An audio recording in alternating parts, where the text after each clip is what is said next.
Hello दोस्तों, नमस्कार। अब मैं श्रीमद् भागवत का तृतीय अध्याय बताने जा रही हूँ। सो आप ध्यान से सुनिए और समझिए। भक्ति के कष्ट की निवृत्ति, अध्याय 3। नारद जी कहते हैं, अब मैं भक्ति, ज्ञान और वैराग्य को स्थापित करने के लिए प्रयत्न पूर्वक श्री शुकदेव जी के कहे हुए भागवत शास्त्र की कथा द्वारा उज्ज्वल ज्ञान यज्ञ करूँगा। यह यज्ञ मुझे कहाँ करना चाहिए? आप इसके लिए कोई स्थान बता दीजिए। आप लोग वेद के पारगामी हैं, इसलिए मुझे इस सुख शास्त्र की महिमा सुनाइए।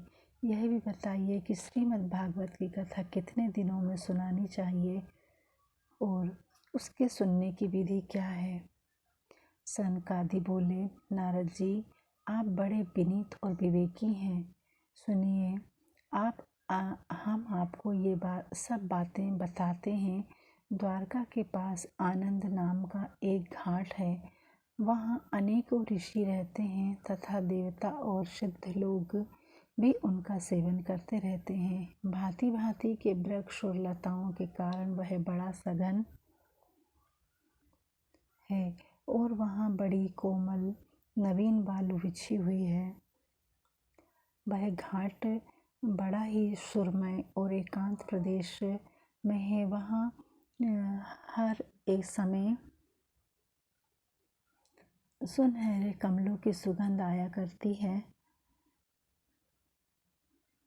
उसके आसपास रहने वाले सिंह, हाथी आदि परस्पर विरोधी जीवों के चित्त में भी बैर भाव नहीं है।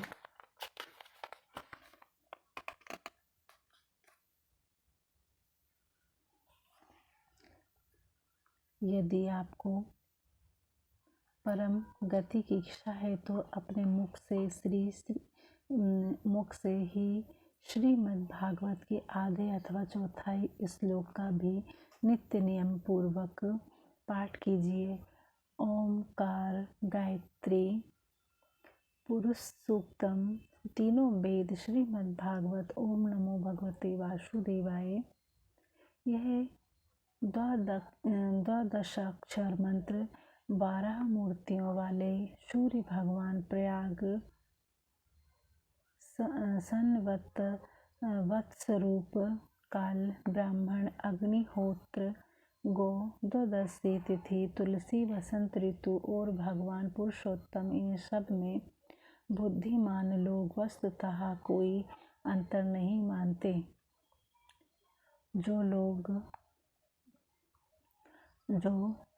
जो पुरुष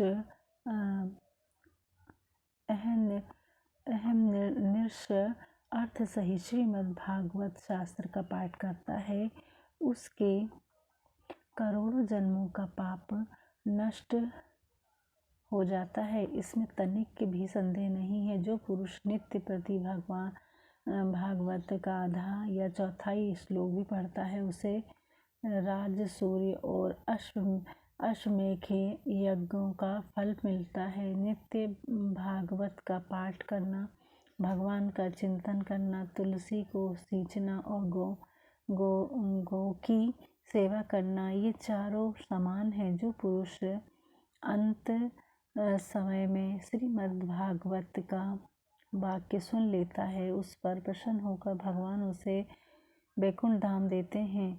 जो पुरुष इसे सोने के सिंहासन पर रखकर विष्णु भक्त को दान करता है, वह अवश्य ही भगवान का सौजन्य प्राप्त करता है। जिस दुष्ट ने अपनी सारी आयु में चित्त को एकाग्र करके श्रीमद् भागवत व्रत का थोड़ा सा भी रस स्वादन नहीं किया, उसने तो अपना सारा जन्म चंडाल और गधे के समान व्यर्थ ही गवा दिया। वह तो अपनी माता को प्रसव पीड़ा पहुंचाने के लिए ही उत्पन्न हुआ।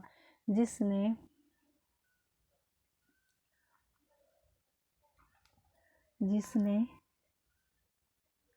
इस सुख शास्त्र के थोड़े से भी वचन नहीं सुने, वह परमात्मा तो जीता हुआ ही मुर्दे के समान है। पृथ्वी के भार स्वरूप उस पशु तुल्य मनुष्य को धिक्कार है। ये सर्वलोक में देवताओं में प्रधान इंद्रादि कहा करते हैं। संसार में श्रीमद् भागवत की कथा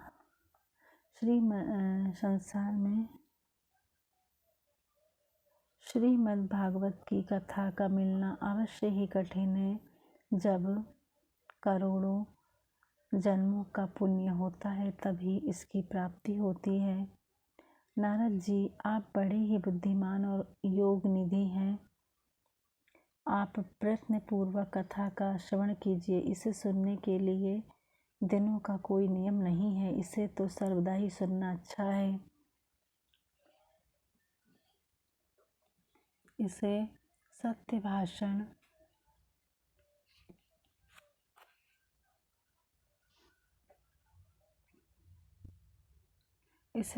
भाषण और ब्रह्मचार्य पालन पूर्वक सर्वदा ही सुनना श्रेष्ठ माना गया है। किंतु कलयुग में ऐसा होना कठिन है। इसलिए इसकी सुखदेव जी ने जो विशेष विधि बताई है वह जान लेनी चाहिए। कलयुग में बहुत दिनों तक चित्त की प्रवृत्तियों को वश में रखना, नियमों में बंधे रहना और किसी पुण्य कार्य के लिए दीक्षित रहना कठिन है। इसलिए सप्ताह श्रवण की विधि है। श्रद्धा पूर्वक कभी भी श्रवण करने से अथवा माघ मास में श्रवण करने से जो फल होता है वही फल श्री सुखदेव जी ने सप्ताह श्रवण में निर्धारित किया है। मन के असंयम, रोगों की बहुलता और आयु की अल्पता के कारण तथा कलयुग में अनेकों दोषों की संभावना से ही सप्ताह श्रवण का विधान किया गया है। जो फल तप, योग और समाधि से भी प्राप्त नहीं हो सकता वह सर्वज्ञ रूप में सप्ताह श्रवण से सहज में ही मिल जाता है। सप्ताह श्रवण यज्ञ से बढ़कर, व्रत से बढ़कर, तप से कहीं बढ़कर है, तीर्थ सेवन से तो सदा ही बड़ा है, योग से बढ़कर है, यहाँ तक कि ध्यान और ज्ञान से भी बढ़कर अजीब। इसकी विशेषता का कहाँ तक वर्णन करें, यह तो सभी से बढ़ चढ़कर है। सौनक जी ने पूछा, सूत जी, यह तो आपने बड़े आश्चर्य की बात कही है। अवश्य ही यह भागवत पुराण योग वेता ब्रह्मा जी के भी आदि कारण श्री नारायण का निरूपण करता है, परंतु यह मोक्ष की प्राप्ति में ज्ञान आदि सभी साधनों का तिरस्कार करके इस युग में उनसे भी कैसे बढ़ गया है। सूत जी ने कहा, शौनक जी, जब भगवान श्री कृष्ण इस धराधाम को छोड़कर अपने नित्य धाम को जाने लगे तब उनके मुखारविंद से 11 स्कंद का ज्ञान उपदेश सुनकर भी उद्धव जी ने पूछा। उद्धव जी बोले, गोविंद, अब आप तो अपने भक्तों का कार्य करके परम धाम को पधारना चाहते हैं, किंतु मेरे मन में एक बड़ी चिंता है, उसे सुनकर आप मुझे शांत कीजिए।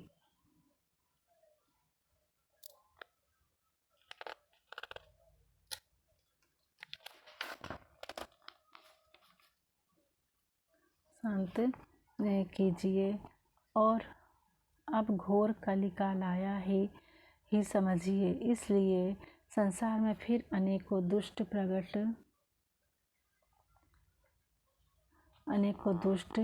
प्रकट हो जाएंगे। उनके संसर्ग से जब अनेकों सत्पुरुष भी उग्र प्रकृति हो जाएंगे तब उनके भार से दबकर यह गौरी पीणी पृथ्वी किसकी शरण में जाएगी। कमल नयन, मुझे तो आपको छोड़कर इसकी रक्षा करने वाला कोई दूसरा नहीं दिखाई देता है। इसलिए भक्तवत्सल, आप साधुओं पर कृपा करके यहाँ से मत जाइए। भगवान आपने निराकार और चिन्ह मात्र होकर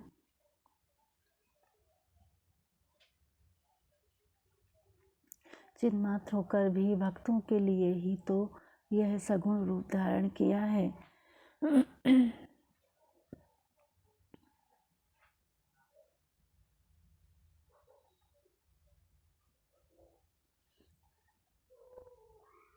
सगुण रूप धारण किया है।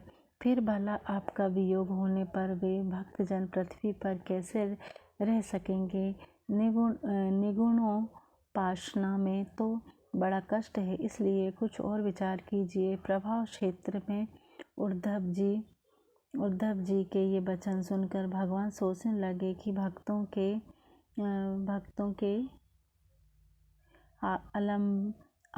अवलंब के लिए मुझे क्या व्यवस्था करनी चाहिए। शौनक जी, तब भगवान ने अपनी सारी शक्ति भागवत में रख दी। वे अंतर्ध्यान होकर इस भागवत समुद्र में प्रवेश कर गए। इसलिए यह भगवान की साक्षात शब्दमयी मूर्ति है। इसके सेवन, श्रवण, पाठ अथवा दर्शन से ही मनुष्य के सारे पाप नष्ट हो जाते हैं। इसी से इसका सप्ताह श्रवण सबसे बढ़कर माना गया है और कलयुग में तो अन्य सब साधनों को छोड़कर यही प्रधान धर्म बताया गया है। कली काल में यही ऐसा धर्म है जो दुख, दरिद्रता, दुर्भाग्य और पापों की सफाई कर देता है तथा काम क्रोध आदि शत्रुओं पर विजय दिलाता है। अन्यथा भगवान की इस माया से पीछा छुड़ाना देवताओं के लिए भी कठिन है। मनुष्य तो इसे छोड़ ही कैसे सकते हैं। अतः इससे छूटने के लिए भी सप्ताह श्रवण का विधान किया गया है। सूत जी कहते हैं, शौनक जी, जिस समय सनकादि मुनीश्वर इस प्रकार सप्ताह श्रवण की महिमा का बखान कर रहे थे, उस सभा में एक बड़ा आश्चर्य हुआ। उसे मैं तुम्हें बतलाता हूँ, सुनो।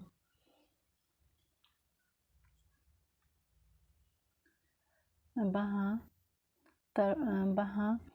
तरुणावस्था को प्राप्त हुए अपने दोनों पुत्रों को साथ लिए विशुद्ध प्रेम रूपा भक्ति बार बार श्री कृष्ण गोविंद हरे मुरारे, हे नाथ नारायण वासुदेव आदि भगवान के नामों का उच्चारण करती हुई अकस्मात प्रकट हो गई। सभी सदस्यों ने देखा कि परम सुंदरी भक्ति रानी भागवत के अर्थों का आभूषण पहने वहाँ पधारी है। मुनियों की उस सभा में सभी यह वितर्क करने लगे कि यहाँ कैसे आई, कैसे प्रविष्ट हुई। तब सनकादि ने कहा, ये भक्ति देवी अभी अभी कथा के अर्थ से निकली है। उनके ये वचन सुनकर भक्ति ने अपने पुत्रों समेत अत्यंत विनम्र होकर सनत कुमार जी से कहा। भक्ति बोली, मैं कलयुग में नाश प्राय हो गई थी। अपने कथामृत से सींच कर मुझे फिर पुष्ट कर दिया। अब आप यह बताइए कि मैं कहाँ रहूं। यह सुनकर सनकादि ने उनसे पूछा, तुम भक्तों को भगवान का स्वरूप प्रदान करने वाली, अनन्य प्रेम का संपादन करने वाली और संसार रोग को निर्मूल करने वाली हो, अतः तुम धैर्य धारण करके नित्य निरंतर विष्णु भक्तों के हृदय में ही निवास करो। ये कलयुग के दोष भले ही सारे संसार पर अपना प्रभाव डाले, किंतु वहाँ तुम पर इनकी दृष्टि भी नहीं पड़ सकेगी। इस प्रकार उनकी आज्ञा पाते ही भक्ति तुरंत भागवत भक्तों के हृदय में जा विराजी। जिनके हृदय में एकमात्र श्री हरि की भक्ति निवास करती है, वे त्रिलोकी में अत्यंत निर्धन होने पर भी परम धन्य है, क्योंकि इस भक्ति की डोरी से बांधकर तो साक्षात भगवान भी अपना परम धाम छोड़कर उनके हृदय में आकर बस जाते हैं। भूलोक में यह भागवत साक्षात पर ब्रह्मा का विग्रह है। हम इसकी महिमा कहाँ तक वर्णन करें। इसका आश्रय लेकर इसे सुनने से तो सुनने और सुनाने वाले दोनों के ही भगवान श्री कृष्ण की समता प्राप्त हो जाती है, अतः इसे छोड़कर अन्य धर्मों से क्या प्रयोजन है। तीसरा अध्याय समाप्त हुआ। तृतीय अध्याय समाप्तम। अब मैं चतुर्थ अध्याय की अगली वीडियो डालूंगी, सो ध्यान से सुनिए भगवान का चरित्र। आप भी समझिए कि भगवान ने अपनी क्या लीलाएं दिखाई हैं। धन्यवाद।